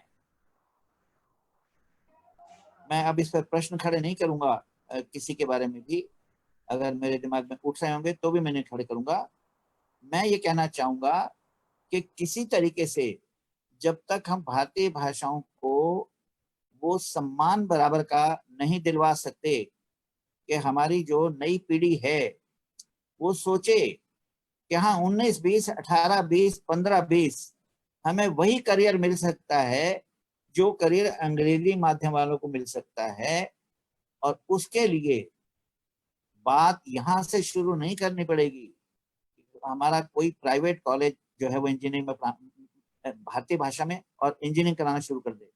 आज तो इंजीनियरिंग कॉलेज जितने खुले हुए हैं, पीछे मैंने रिपोर्ट पढ़ी थी, पंजाब में जितने इंजीनियरिंग के स्टूडेंट्स की संख्या एक रिक्रूटमेंट के लिए थी, नंबर ऑफ स्टूडेंट्स की, उसके कंपैरिजन में 12वीं में साइंस में मैथ्स के साथ पास होने वाले विद्यार्थी कम थे। इतनी सीट्स खुल गई थी, क्योंकि ये पूरा कॉमर्स हो गया है देश के अंदर। हमें ऊपर से का मतलब ऊपर से ही ठीक करानी पड़ेंगी चीजें कि आईआईटी में, मान लिया कानपुर आईआईटी है, दिल्ली आईआईटी है, रुड़की आईआईटी है, बनारस आईआईटी है, अब हर प्रांत में एक आईआईटी है। आनंद की बात यह है, आईआईटी है या एनआईटी है, इनमें एक एक बैच ये उसी प्रदेश की भाषा में पढ़ने की व्यवस्था दे, एक बात। दूसरा, उस प्रदेश की जो इंडस्ट्रीज हैं उनके साथ उनकी प्लेसमेंट की चर्चा हो कि हमारे इस प्रांत में अगर आप भेजोगे तो आपके अगर हर वर्ष 50 या 100 लोग निकलेंगे तो हमें 200, 500, 800, 1000 लेने की क्षमता है हमारे पास, और हमें कोई जरूरी नहीं अंग्रेजी माध्यम वाले भेजो। हमारे जो वर्कर्स हैं वो भारतीय भाषा ज्यादा अच्छी तरह समझते हैं। जब ये मशीन को समझते हैं, जब ये इंजीनियरिंग को समझते हैं, टेक्नोलॉजी को समझते हैं, और साथ में हमारी भाषा के अंदर, अपनी भाषा के अंदर अधिक अच्छा व्यवहार करके कर सकते हैं, और ये भी आईआईटी से पढ़े हुए हैं, ये भी एनआईटी से पढ़े हुए हैं, हमें क्या परहेज है, हम तो इनको प्रेफरेंस से अपॉइंट कर लेंगे। मैं आपको एक छोटा सा उदाहरण और दे देता हूँ, क्षमा कीजिए। हमारे एक साथी हैं इंडियन रेवेन्यू सर्विस, वो कुछ सेवा भावी हैं। फरीदाबाद में उन्होंने गरीब बच्चों के और जो पढ़ाई नहीं कर पाते थे उनकी उन्होंने और आफ्टर स्कूल उनको पढ़ाना शुरू किया, कुछ लोगों ने इकट्ठे होकर के। तो उनको लगा कि यार ये कोई खास बात नहीं है, अब ये 12वीं कर भी लेगा, मान लिया पहले ये 35% लेता तो अब ये 50-55% ले जाएगा, 60% ले जाएगा, ये जाएगा कहाँ? तो उनको सूझा कि फरीदाबाद में इंडस्ट्री बहुत है। उन्होंने इंडस्ट्रीज को संपर्क किया, 15-20 इंडस्ट्रीज को, और ये भी एक अच्छे सीनियर रेवेन्यू अफसर थे, बाकी कुछ बैंक के रिटायर्ड मैनेजर से, कुछ इस प्रकार का ग्रुप था समाज सेवी लोगों का। उन्होंने कहा देखिए आपको कितने वेल्डर चाहिए, किस प्रकार के वेल्डर चाहिए, आपको कितने प्लम्बर चाहिए, आपको कितने मशीनिस्ट चाहिए, यानी जिस ट्रेड के आपको स्पेसिफिक कितने कितने लोग चाहिए, हम उनको 1 साल में ट्रेनिंग दे करके उन्हीं मशीनों पर, जिन मशीनों पर आपने ट्रेनिंग करानी है, हम पैसा इकट्ठा करके खरीद लेंगे और हम ये बच्चे तैयार करेंगे, आप उनको जॉब दीजिए। केवल 2 साल में उन इंडस्ट्रीज ने उनको कैंपस दे दिया एक छोटा सा, उनके लिए मशीनें लगा दी और कहा कि भाई साहब आप तो हमारा काम कर रहे हो, इसके लिए आप क्यों दान इकट्ठा करोगे, अरे हमारे पास ही तो आने ये बच्चे। तो जिसकी जरूरत है, अगर उसकी जरूरत को हम सेटिस्फाई करने लायक उसको व्यक्ति दे देंगे और व्यक्ति उसी बराबरी का देंगे, उसी स्तर का देंगे जिस स्तर का सम्मान प्राप्त आज उनको उपलब्ध है अच्छी बड़ी इंडस्ट्रीज को। पूरा विश्व यदि इजराइल से ले सकता है, चीन से ले सकता है, जापान से ले सकता है, कहीं भी कोई भी जा सकता है, एक ब्रिजिंग लैंग्वेज के तौर पर अंग्रेजी सीख पाना कोई बड़ी बात नहीं है। हमारे जितने IAS IPS हैं देश में कहीं से भी सिलेक्ट हों, किसी भी प्रांत से, हमारा आंध्र का व्यक्ति है वो पंजाब कैडर में है, इतनी बढ़िया पंजाबी बोलता है कि मैं उसको कहता हूँ यार तुम आंध्रा से हो, कहते हैं हाँ जी, क्योंकि केवल 2 साल उनको पंजाबी सिखाई जाती है मसूरी एकेडमी में और उसके बाद उनके डिस्ट्रिक्ट ट्रेनिंग, और उनकी जो उनको जो अपना पहला पोस्टिंग है उसकी रेगुलराइज तब क्या आता है जब उसकी 10वीं की परीक्षा वो लिखने पढ़ने की उस भाषा में पास न कर ले। तो केवल काम चलाओ भाषा को सीखना ताकि हम बोल सकें, थोड़ा बहुत काम चला सकें, ये कोई कठिन काम नहीं है। हमारे अगर विद्यार्थी रशिया में MBBS पढ़ने जाते हैं और 1 साल में रशियन को पढ़ करके मेडिकल की रशियन में पढ़ाई करने लायक अगर वो हो जाते हैं, क्योंकि उनके पास उतनी परसेंटेज नहीं होती, थोड़े पैसे ज्यादा होते हैं, मेडिकल करनी होती है, तो ऐसे कितने लोग हैं, सैकड़ों नहीं हजारों लोग होंगे जो रशिया से करके आए हुए होंगे। अब तो मेरा ये थोड़ा बहुत जो अनुभव मेरा हुआ है, मॉरिशस है, ये है वो है, जहाँ जहाँ कंपैरेटिवली आसानी से एडमिशन मिल जाता है, हमारे भारतीय विद्यार्थी बहुत जाते हैं बाहर पढ़ने के लिए, और उसी भाषा में, स्पेनिश में, फ्रेंच में। तो मेरा कहने का भाव ये है कि हमें इस सारे सिस्टम में पैराडाइम शिफ्ट लाने के लिए ऊपर से तार हिलाने पड़ेंगे।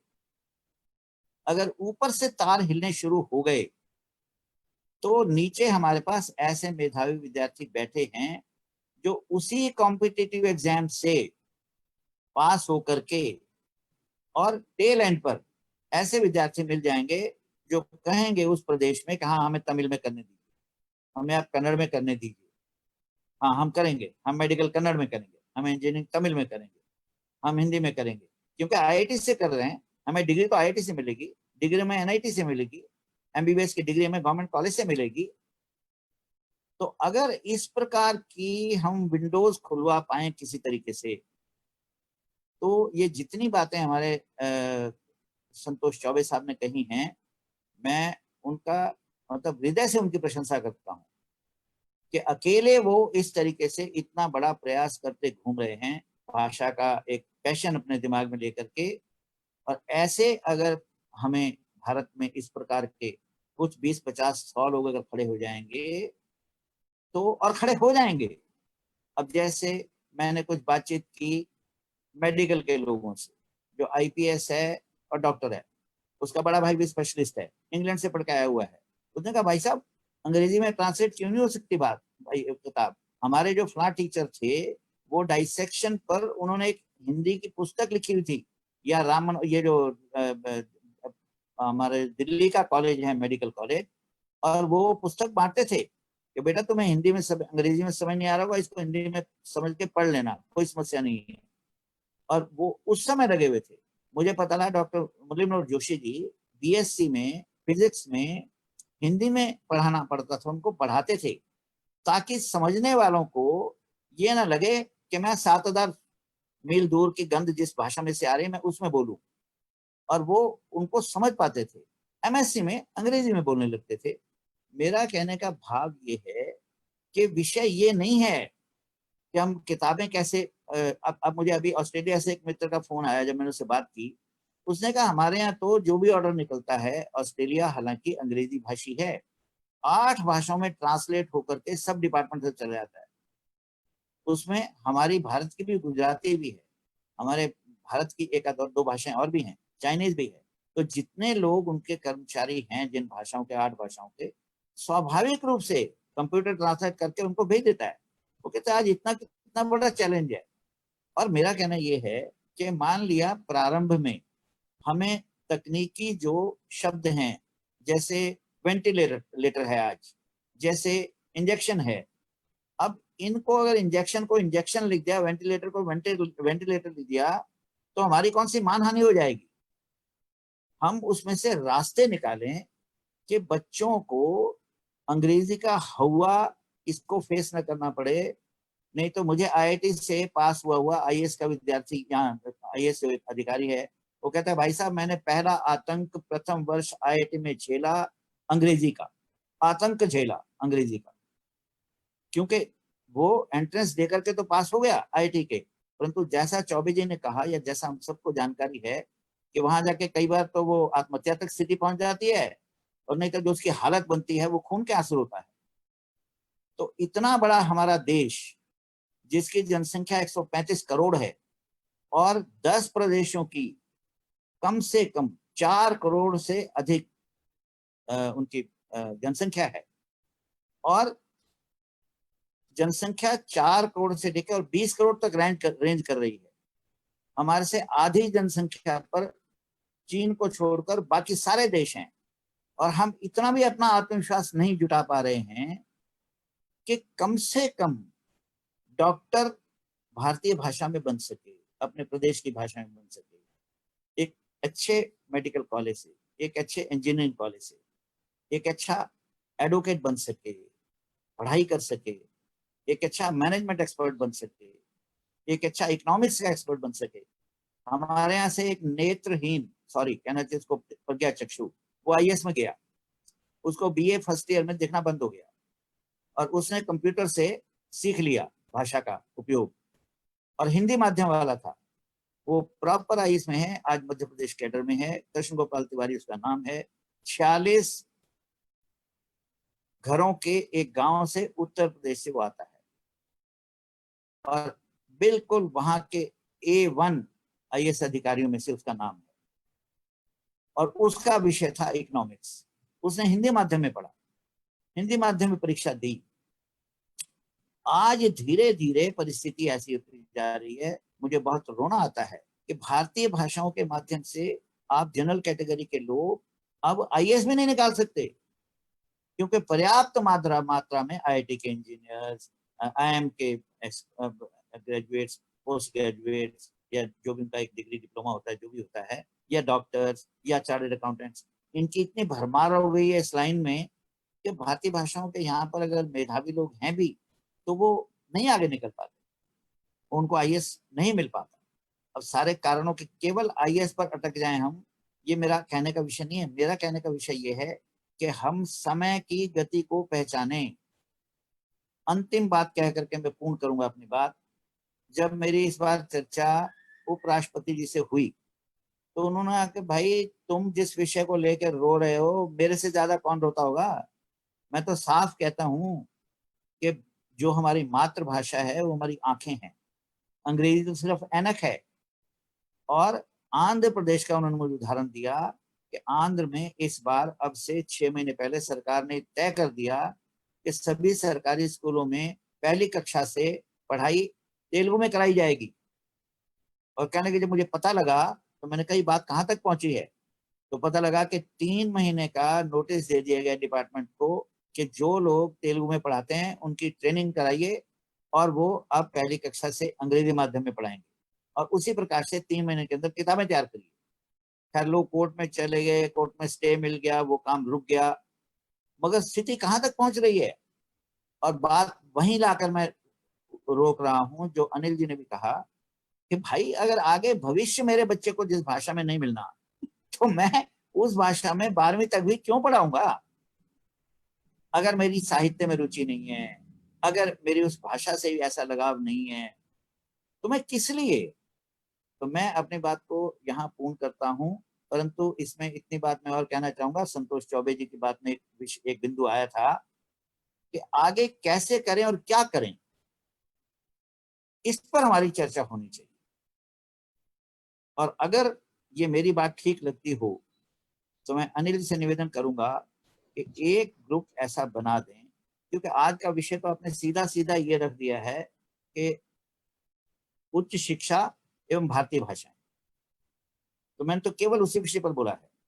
और उस विषय पर यदि मेरी बात तर्क संगत लग रही हो तो फिर इस विषय को आगे कैसे बढ़ाया जाए, प्रांत शाह कैसे बढ़ाया जाए, परिस्थितियां कहां तक बिगड़ चुकी हैं। मैंने आपको बताया 2012 बैच का जय सुंदर IFS जो कॉल सेंटर में काम करता था, बेचारा दिन में काम करता था, रात को पढ़ता था, रात को काम करता था, दिन को पढ़ता था, वो IFS बन गया। अभी मैंने उसको खाने पे बुलाया 10 दिन पहले, उसने कहा भाई साहब सबसे बड़ा अपोजिशन आपको तमिलनाडु से आज भी मिलेगा।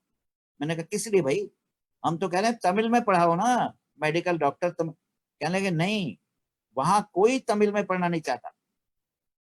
अब ये बिल्कुल प्रोसेस रिवर्स हो गया है, गांव तक में उनकी पहली और ये सच्चाई है। मेरे पास वहां के टीचर्स के भी फोन आए कि भाई साहब इसको कैसे रुकें, सरकारी स्कूल यहाँ बंद हो रहे हैं क्योंकि कोई तमिल माध्यम में पढ़ाना नहीं चाहता।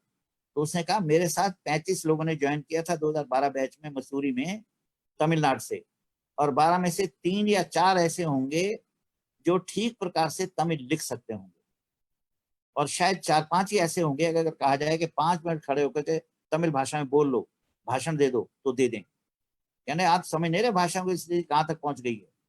मेरा आपसे बहुत ही विनम्र निवेदन है, राहुल जी शायद मेरी बात से एग्री करते हैं या ये मैं वो मेरी बात से क्या एग्री करेंगे, मैं उनकी बात से एग्री करता हूं कि इस विषय पर अगर हमने एक बहुत सीरियस कॉल नहीं ली तो हम इसको सभी भारतीय भाषाओं को संस्कृत की श्रेणी में ले आएंगे और अंग्रेजी इस देश की महारानी बनकर हमारे ऊपर, जैसे अंग्रेजों के बजाय अंग्रेजी राज कर रही है, ये बिल्कुल स्थापित हो जाएगी। मैं क्षमा चाहते हुए, अंतर मन से क्षमा चाहते हुए अपनी इस बात को यहाँ पूर्ण करता हूँ। मैं नेगेटिव नहीं हूँ, मैं डिसअपॉइंटेड नहीं हूँ, मैं आज भी इस मत का हूँ कि इसमें से रास्ता निकल सकता है, परंतु इस पर सीरियस गंभीर प्रयास करने की आवश्यकता है। अनिल जी आपका बहुत बहुत धन्यवाद। पता नहीं कितने विद्वान लोगों को आपने सुनने के लिए बाध्य किया मुझे, हालांकि मेरे पास कोई विद्वता वाली बातें नहीं है, तो मैं क्षमा चाहता हूँ यदि मेरी बहुत हल्की फुल्की बात लोगों को लगी हो। अंत में फिर से मेरा आभार।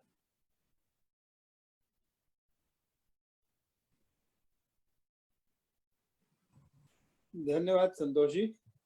अब जैसा हमारे पास आज दोनों विद्वान थे और इतनी गहन गंभीर और उनके जीवन अनुभवों से निकली बातें थी, तो समय हमारा ज्यादा हो गया है और बिल्कुल हम कार्यक्रम समाप्ति की तरफ बढ़ना चाहते हैं। मैं अंत में एक संक्षिप्त टिप्पणी के लिए और समाहार के लिए मैं राहुल जी को आमंत्रित कर रहा हूँ। धन्यवाद अनिल जी, और बहुत बहुत हृदय से आभार और अभिनंदन पहले संतोष चौबे जी का और उसके बाद संतोष तनेजा जी का। इतने व्यावहारिक अनुभव, ज्ञान और प्रज्ञा से भरे हुए आज दो हमने व्याख्यान सुने हैं उच्च शिक्षा में भारतीय भाषाओं को लेकर, जो मेरे अनुभव में बहुत ही दुर्लभ है। विशेष तौर पर संतोष चौबे जी ने अपने निजी अनुभव से जो सीखा, जो समझा है और अपने निजी पुरुषार्थ से जो काम किया है, जो चीज खड़ी की है, इतना व्यापक और मजबूत आधार भाषाओं में शिक्षा का खुद उन्होंने खड़ा किया है, उसके लिए मैं समझता हूँ कि पूरे देश को, पूरे हर भाषा प्रेमी को उनका अभिनंदन करना चाहिए, उनका ऋणी होना चाहिए। कम से कम मैं हूँ। बातें काफ़ी हो गई हैं, इसलिए मैं विस्तार में नहीं जाऊँगा। विषय तो ये वैसे बहुत बड़ा है ही। संक्षेप में जो बातें, कुछ बिंदु जो ध्यान में रह गए हैं, उन पे थोड़ी सी बात करके समाप्त करूँगा। एक तो इस देश ने अभी तक, और मैं दोनों संतोष द्वय से ये विशेष अनुरोध का ध्यान चाहता हूँ। हम, आपने अंग्रेजी की गुलामी की बात की संतोष जी, दिनेजा जी, लेकिन हमने 72 सालों में जिसे साम्राज्यवाद का और औपनिवेशिक अनुभव का हमारे जीवन के, राष्ट्रीय जीवन के सभी क्षेत्रों में जो बेहद गहरा दूरगामी प्रभाव पड़ा है, व्यापक प्रभाव पड़ा है, उसका एक विधिवत समेकित अध्ययन अभी तक इस देश ने नहीं किया है। टुकड़ों टुकड़ों में हुआ है, वो भी बहुत कम। और इसलिए आज कुछ सालों से हम ये सुनने लगे हैं, एक चर्चा शुरू हुई है कि अब भारत के मस्तिष्क को, भारतीय मानस को डीकोलोनाइज करने की जरूरत है, डीकोलोनाइजिंग द इंडियन माइंड। अब ये चर्चा शुरू हुई है और बहुत अभी सीमित ही क्षेत्रों में वो हो रही है। तो अंग्रेजी के यानी भाषा के माध्यम से जिस भाषिक साम्राज्यवाद को हमने, औपनिवेशिकता को स्वीकार ही नहीं किया, आज तक ओढ़े हुए हैं और उसकी लगातार शक्ति बढ़ी है, वो केवल भाषिक साम्राज्यवाद ही नहीं रहा है, वो बौद्धिक साम्राज्यवाद, वो अकादमिक साम्राज्यवाद, सांस्कृतिक साम्राज्यवाद, आर्थिक साम्राज्यवाद और मनोरंजक जगत, जो मनोरंजन का जगत है, वो बहुत सबको, युवा पीढ़ी को प्रभावित करता है। उन सब में हमको ये दिख सकता है और दिख रहा है। संतोष चौबे जी ने एक बड़ी महत्वपूर्ण बात की, शोध को लेकर उन्होंने एक बहुत कुछ मौलिक बातें कही, और उन्होंने जो लिबरल आर्ट्स के ब्रिटिश आयात की, ब्रिटिश संस्करण के आयात की बात की, और वहाँ पर शांति निकेतन की उन्होंने बात की, और अपनी हमारी अपनी भाषाई परंपरा में, संस्कृत की परंपरा में जो जो कला विमर्श मौजूद है और संपदा मौजूद है, उसकी बात की। लेकिन हमारे जीवन के हर क्षेत्र में, विशेष तौर पर अकादमिक विमर्श में और पूरे जगत में, जो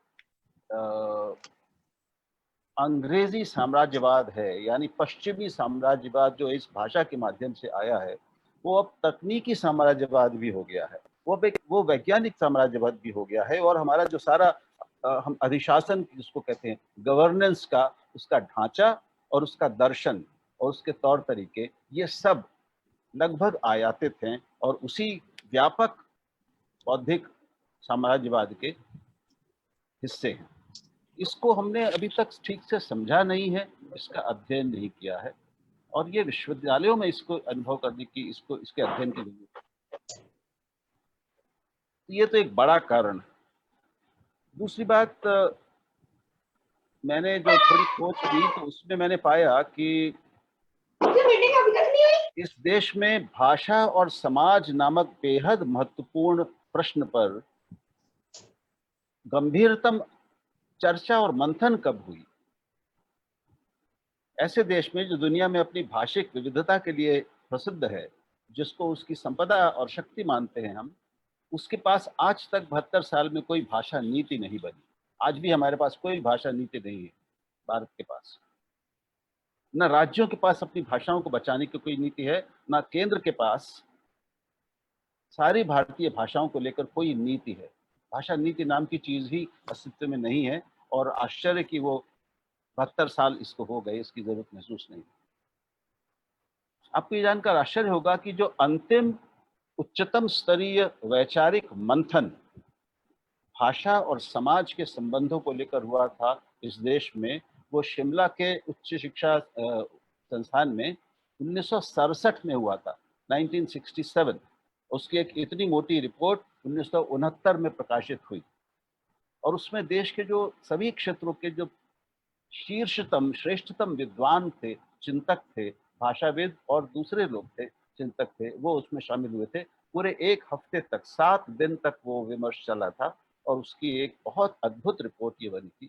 उसके बाद से मेरी जानकारी में इस देश में भाषा और समाज, इसमें शिक्षा भी शामिल है, इसमें समाज के सारे अंग शामिल हैं, कोई उच्च स्तरीय गंभीर मंथन नहीं हुआ। उच्च शिक्षा में भारतीय भाषाओं के प्रश्न पर जो मेरी जानकारी में आखिरी गंभीर कोशिश और विमर्श हुआ था वो 2012 में बेंगलुरु में हुआ था। कुछ हमारे मित्रों ने किया था उसकी एक रिपोर्ट भी प्रकाशित हुई, लेकिन वो सरकार को भेजी गई, लेकिन जैसा कि होता है उसका कुछ नहीं निकला। अभी दिक्कत क्या है, और संतोष चौबे जी से बेहतर इसको कौन जानता होगा, कि हमारे यहाँ शिक्षा स्वास्थ्य की तरह धीरे धीरे लगातार निजी क्षेत्र में जा रही है। निजी माध्यमिक और प्राथमिक शिक्षा तो लगभग 100% निजी क्षेत्र में जा चुकी है और जा रही है, क्योंकि और वो निजी क्षेत्र का मतलब है अंग्रेजी। और उच्च शिक्षा में अभी जो 600 और 400 वाला आंकड़ा हमको चौबे जी ने दिया, वो आप पाएंगे धीरे धीरे कि वो अभी ये जो 400 है ये बढ़कर 600, 500, 600 और शायद फिर उसके आगे जाने वाले हैं, क्योंकि राज्य के पास अब नए विश्वविद्यालय खोजने के साधन नहीं हैं और निजी क्षेत्र ही इसमें और आगे बढ़ने वाला है। प्राथमिक और माध्यमिक शिक्षा में ये हो ही चुका है। जो सरकारी माध्यम के जो सरकारी स्कूल हैं और जो भाषा माध्यम के स्कूल हैं, वो सारे राज्यों में, केवल तमिलनाडु में ही नहीं, सारे राज्यों में या तो बंद हो रहे हैं या अंग्रेजी माध्यम के बनाए जा रहे हैं। तो वो जो एक संत चौबे जी ने कहा, उसके बाद अनिल जी ने जो कहा, एक जो दुष्चक्र बन गया है हमारे यहाँ भाषा शिक्षा का, तो प्राथमिक शिक्षा से शुरू करें या उच्च शिक्षा से शुरू करें या माध्यमिक से करें, ये एक दुष्चक्र बन गया है। मेरी समझ ये है कि तीनों में एक साथ शुरू करना पड़ेगा।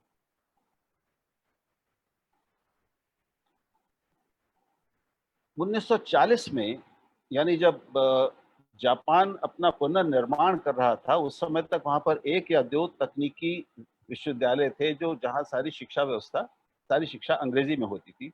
एक झटके में 1940 में जापान ने अपने उन अंग्रेजी शिक्षा वाले तकनीकी विश्वविद्यालयों को, विज्ञान के विश्वविद्यालयों को बंद करके एक झटके में जापानी माध्यम का कर दिया। और चूंकि उस जापान का जिक्र हुआ, उसके वैज्ञानिक शोध और नवाचार का जिक्र हुआ, तो ये एक उदाहरण है। दूसरा और भी बहुत है, और इजराइल का उदाहरण मेरा प्रिय उदाहरण है, और यहाँ भी उनका जिक्र तनेजा जी ने भी किया। 90 लाख की आबादी वाला देश। तो मित्रों, मेरा संक्षेप में, मैं लंबी बात नहीं करूंगा, जो काम करने की जरूरत है वो ये कि हमें एक बुनियादी एक श्वेत पत्र जैसा एक ज्ञापन या एक आधार पत्र बना लें, और जैसा तनेजा जी कह रहे हैं, वो मैं भी उस दृष्टि और तरीके से सहमत हूँ कि जो उच्चतम पदों पर बैठे हुए लोग हैं देश में, जो शक्ति के केंद्रों में बैठे हैं और शीर्ष पर बैठे हैं, हमें पहले उनको भाषाओं के इस संकट के प्रति संवेदित करना पड़ेगा।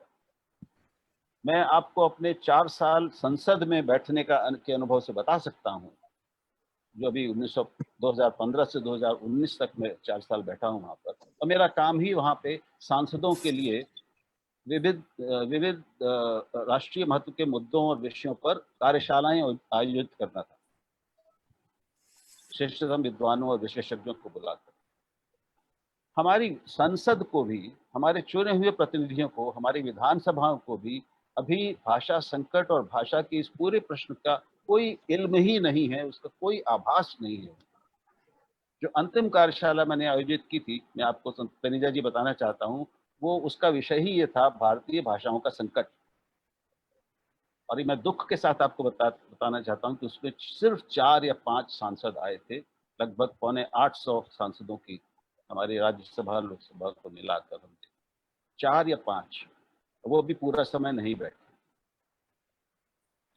तो उच्चतम स्तरों पर, शक्ति के सभी क्षेत्रों में उच्चतम स्तरों पर इस संकट से लोगों को अवगत कराना, ये पहला काम है, यानी जागरूकता और समझ, ताकि उनको समझ में आए कि अगर हमने आज कुछ बहुत बड़े कदम नहीं उठाए तो हमारी कोई भी भाषा बचेगी नहीं, सब नष्ट हो जाएंगी।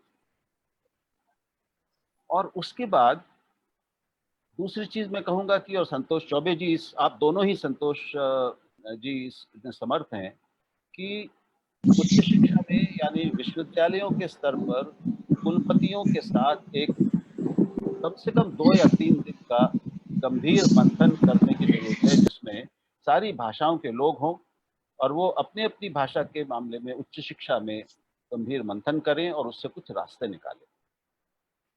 कुछ व्यावहारिक रास्ते संतोष चौबे जी अपने अनुभव से पहले ही निकाल चुके हैं, हो सकता है हमें कुछ और उदाहरण मिल जाए। दूसरी चीज मैं ये अनुरोध करूंगा तनेजा जी से, मैंने स्वयं निशंक जी से समय मांगा है भाषा पे बात करने के लिए, आप इसमें मदद कर सकते हैं या हम कुछ लोग चल के मिलें उस पर, और संतोष चौबे जी का उसमें रहना जरूरी है कि हम शिक्षा मंत्री से, मानव संसाधन मंत्री से जब अगर उनको समझ में आ गया इसकी जरूरत और इस मंथन को आज ही शुरू करने की जरूरत, तो एक शुरुआत हो जाएगी उच्चतम स्तर पर और वो प्रभावी होगी। तो उपराष्ट्रपति जी, हम जानते ही बिल्कुल सही बात है कि उनसे ज्यादा पिछले 5 साल कुछ सालों में मातृभाषाओं के प्रश्न पर, भाषाओं के प्रश्न पर किसी ने उस स्तर के किसी व्यक्ति ने इतनी बात नहीं की है। वो स्वतः स्फूर्त है, उनकी समझ है इस बात की और वो प्रतिबद्ध हैं इसके लिए। हमें इन लोगों का लाभ उठाकर एक मंच बनाना है, एक जो सशक्त मंच हो, अधिकार संपन्न मंच हो और प्रभावी मंच हो। तो इसकी शुरुआत करने की जरूरत मुझे लगती है। उसमें अनिल जी तो है ही हमारे साथ, लेकिन उसमें हम सब लोग और आप लोग अगर मदद करें तो हम इस विमर्श की शुरुआत भी और सुधार की शुरुआत भी शीर्ष से करेंगे तो वो ज़्यादा प्रभावी होगी। बॉटम्स अप अप्रोच भी बहुत ज़रूरी है, लेकिन वो संतोष चौबे जी जैसे लोग ही कर सकते हैं, हम और आप नहीं कर सकते, क्योंकि हम स्वयं अपने बच्चों को अंग्रेजी की शरण में भेजने के लिए अभिशप्त हैं। हमें इतना पुरुषार्थ नहीं है, हम नहीं कर पाए हैं कि हम खुद अपनी भाषा के बल पर एक इतना बड़े संस्थान 5 विश्वविद्यालय खड़े कर सकें। हमें एक चौबे जी से ये भी कहना चाहता हूँ, और वो समर्थ हैं अकेले ये करने में, हमें हर प्रदेश में हर भाषा में एक पूरी श्रृंखला चाहिए, प्राथमिक शिक्षा, प्राथमिक विद्यालय से माध्यमिक विद्यालय और उच्च शिक्षा, उच्चतम शिक्षा तक, जो अब उत्कृष्ट शिक्षा और उत्कृष्ट शोध अपनी अपनी भाषा में नीचे से ऊपर तक करने में सक्षम हो। ये श्रृंखला जब तक नहीं होगी तब तक किसी एक स्तर से शुरुआत हम नहीं कर पाएंगे। तो ये कैसे हो, इसमें सरकार बहुत बड़ी मदद कर सकती है, क्योंकि राज्य की शक्ति अपरिमित शक्ति है। तो राज्य की भूमिका एक बहुत इसमें केंद्रीय रहने वाली है। इस पूरे अभियान में एक जन आंदोलन की बहुत बड़े स्तर पर जागरूकता अभियान की जरूरत हमको है कि हम सभी प्रमुख लोगों का, उद्योग के लोगों का, आपने ठीक कहा, नौकरशाही में जो शीर्षस्थ लोग हैं उनका उपयोग करें। और जब इतने कई 100 लोग केवल आपके माध्यम से, भारतीय भाषाओं के माध्यम से निकल चुके हैं और वो प्रशासनिक सेवा में आ चुके हैं, तो एक और बड़ी ताकत है। आपका ये एक पुराने शिष्य निशांत जैन से मेरी कल बात हो रही थी और उसने बताया कि एक समूह है, लगभग 125 IAS ऐसे हैं जो हिंदी माध्यम से IAS बने हैं। तो मैंने उससे कहा कि उनसे जोड़कर इस बड़े मंच का उपयोग हम और ज़्यादा सकारात्मक रूप से कर सकते हैं। ऐसे कई मंच हम बना सकते हैं। तो इन स्तरों पर ये कुछ विमर्श भी शुरू हो, कुछ व्यावहारिक पहल भी शुरू हो और ठोस सुझाव हम दे सकें इन लोगों को, तो मैं समझता हूँ कि कई स्तरों पर कई मोर्चे छोटे छोटे हम खोल सकते हैं और फिर हम सब अपनी संगठित ताकत से उसको आगे बढ़ा सकते हैं। मैं समझता हूँ कि फिलहाल आज इतनी बात पर्याप्त होगी। धन्यवाद राहुल जी। और अब हम इस चर्चा को समाप्त करना चाहते हैं। बहुत महत्वपूर्ण लोग इस गोष्ठी में शामिल हैं, परंतु 2 लोग ऐसे हैं जिनको मैं चाहता हूं कि एक बारी उनकी तरफ कम से कम उनका चित्र लोग देख सकें। प्रारंभ में हमने देखा था वीरेंद्र शर्मा जी, जो ब्रिटेन में सांसद हैं, वो इस चर्चा में हैं और बीच में मैं देख रहा था कि वो चैट बॉक्स में भी लिख रहे थे। जी धन्यवाद। वीरेंद्र जी, आप कोई छोटी सी टिप्पणी 1 आध मिनट की करना चाहें please. Virendra ji unmute. Thank you very much Joshi ji, बहुत बहुत धन्यवाद। मेरे लिए ये तो ये एक सीखने की बात है। हम तो बाहर बैठे हैं देश से, तो लेकिन अपनी देश की लैंग्वेज के लिए हम सब हमेशा ही जहाँ पर भी कैंपेन करते हैं तो चाहते हैं कि भारत में भी हमारी जो स्टेट्स की लैंग्वेजेस हैं वो ज्यादा से ज्यादा प्रफुल्लित हों। मैं दोनों संतोष जी का बहुत बहुत धन्यवाद करता हूँ। मेरा लैंग्वेजेस के साथ थोड़ा रिश्ता है। मेरी दो बहनें हिंदी एंड संस्कृत की हेड ऑफ द डिपार्टमेंट हैं जोधपुर यूनिवर्सिटी में। एक संस्कृत की हेड ऑफ प्रोफेसर और हेड ऑफ द डिपार्टमेंट है हिंदी की कैलाश कौशल। तो दूसरी तरफ मेरी बहन, छोटी बहन सरोज कौशल, वो संस्कृत की professor and head of the department है। तो मेरा वो लैंग्वेजेस के साथ हमारा पारिवारिक संबंध है। हम चाहते हैं कि हमारी लैंग्वेजेस का वो लिंक बना रहे। मैं आपको शुभकामनाएं देता हूं। अगर ब्रिटेन में बैठे हुए, क्योंकि अभी भारत से बाहर लाखों की गिनती में भारतीय लोग हैं, हम चाहते हैं कि हमारे बच्चे, हमारी आने वाली जनरेशन भारत के साथ जुड़े रहें। अगर हम बाहर बैठे, गुप्ता जी हैं, बहुत से मीरा जी हैं, तो दूसरे जो आज जुड़े हुए हैं, मैं उनको भी अश्योरेंस देना चाहता हूं कि हम जहां पर बैठे आपके साथ हैं। जो भी हम कोशिश कर सकते हैं। मैं राहुल जी से जरूर बोलूंगा, मैं तो पॉलिटिकल एक्टिविस्ट हूं, तो इसलिए मैं समझता हूं कि एज पार्लियामेंटेरियन एज वेल कि हमें चाहिए कि पार्लियामेंटेरियंस इसमें आपके साथ जुड़े। अगर आपने तब्दीली लानी है, तो माइंडसेट को चेंज करना है, तो उनको साथ में जोड़ना बहुत जरूरी है। अगर हमने कोई मुल्क के लिए, देश के लिए कोई लीगल एस्पेक्ट से बात करनी है। कभी मौका मिला तो राहुल जी से फिर मैं बात कर लूंगा दूसरे दोस्तों के थ्रू। अगर सबको एश्योरेंस देना चाहता हूं कि मैं, क्योंकि जहां की पार्लियामेंट में मैं इंडिया एंड ब्रिटेन का चेयरमैन हूं ग्रुप का, वैसे भी मेरी अपना देश के साथ पहली जनरेशन का मेंबर पार्लियामेंट होने के नाते मेरा लिंक है, या मेरा पैशन है भारत के साथ। तो इसलिए जो भी मैं असिस्टेंस दे सकता हूँ तो मैं जरूर देंगे। उसके लिए मैं दोनों संतोष जी का बहुत बहुत आभारी हूँ। बहुत डिटेल में, मैं जेन्युइनली ये कोई कहने की बात नहीं है, मैं दिल से आपको एश्योरेंस देता हूँ कि मैंने बहुत कुछ सीखा है आज आपसे। मैं उम्र से शायद आपसे बड़ा हूँ, लेकिन मैंने सीखा बहुत है। लर्निंग के लिए, सीखने के लिए बहुत अच्छा मौका मिला। और मैं, जिन्होंने मुझे आज जहां पर इनकरेज किया आने के लिए, मैं उन सब दोस्तों का भी बहुत बहुत आभारी हूँ। आगे के लिए आपके लिए शुभकामनाएं देता हूँ और आस रखता हूँ कि हम ऐसा रिश्ता बनाकर रखें कि ब्रिटेन एंड भारत इकट्ठे होकर अपनी लैंग्वेजेस के लिए कोई अच्छा काम कर जाए। बहुत बहुत धन्यवाद। शुक्रिया आदरणीय वीरेंद्र जी। और मैं विशेष धन्यवाद एक हमारे बीच में कुलाधिपति हैं अंबेडकर विश्वविद्यालय के, कृपया उनकी तरफ भी एक बारी वो कर दें। प्रकाश बर्तूनिया जी अगर हैं तो, पहले भी हमने उनको बुलाना चाहा था। प्रकाश जी अगर हैं तो अभी, जवाहर जी क्या है तो चलो चेक कर लें। हाँ, नहीं, मुझे दिखाई पहले शुरू में तो थे वे काफी देर तक, मुझे अभी तो दिखाई नहीं दे रहे हैं वो। तो ठीक है, अभी हम फिर धन्यवाद की तरफ बढ़ते हैं और मैं पद्मेश जी से कहूंगा कि वो कार्यक्रम का धन्यवाद दें औपचारिक रूप से। बहुत बहुत धन्यवाद अनिल जी आपका। और आपने आज के इस दूसरे आयोजन ये भाषा विमर्श की श्रृंखला 2 का भी संयोजन और संचालन किया, और साथ में आज आपने विषय प्रवर्तन भी किया, जो कि बहुत महत्वपूर्ण था और हम सब लोगों को बहुत सीखने को मिला, जानकारी मिली। संतोष चौबे जी ने वो हिंदी की वर्तमान स्थिति के बारे में जो बात की, और तनेजा जी ने जो भारत में अवसरों की कमी है हमारी युवा पीढ़ी के लिए, उसके विषय में जो जानकारी दी। तो मैं समझता हूँ कि ये जो आपने जानकारियां दी, ये भारतीय परिप्रेक्ष्य की थी, सिर्फ भारत की थी। मैं इसमें कुछ जोड़ना चाहता हूँ। यहाँ ऑक्सफोर्ड में रहता हूँ और ऑक्सफोर्ड बिजनेस कॉलेज चलाता हूँ कई सालों से। तो उसमें एक प्रमुख बात ये है कि हमारे यहाँ दुनिया भर से लोग अंग्रेजी पढ़ने आते हैं, रूस से, मिडिल ईस्ट से, चाइना से और यूरोप से, सैकड़ों हजारों की तादाद में। लेकिन उनमें से कोई भी ऐसा नहीं है जो इंग्लैंड से प्रेम करता है और या अंग्रेजी से प्रेम करता है। वो सिर्फ अपने कैरियर के लिए या एक अंतर्राष्ट्रीय भाषा के स्वरूप में जो अंग्रेजी को मान्यता मिली है विश्व में, वो पढ़ने सीखने के लिए आता है।